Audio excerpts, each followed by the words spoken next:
Pagatiyaga, yan ang susi sa tagumpay. Huwag mong kalilimutan ang mga salitang ito. Ang kasipagan mo at pagtitiyaga ang magdadala sa iyo sa tagumpay na hinahangad mo. Kahit gaano pa kahirap ang daan, basta't patuloy kang nagsusumikap at hindi sumusuko, makakamit mo rin ang iyong mga pangarap.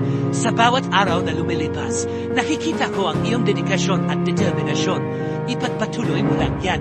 Huwag kang panghinaan ng loob sa mga pagsubok na dumarating dahil ito'y bahagi ng iyong pag-unlad.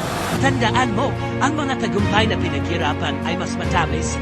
Alagaan mo rin ang iyong sarili, magpahinga kapag kinakailangan, at huwag kalimutan magpasalamat sa mga maliliit na tagumpay. Ang bawat hakbang, gaano man kaliit, ay isang hakbang papalapit sa iyong mga pangarap. Kaya't patuloy lang sa iyong pagsisiga. Sipag at tiyaga, yan ang magdadala sa iyo sa rurok ng tagumpay.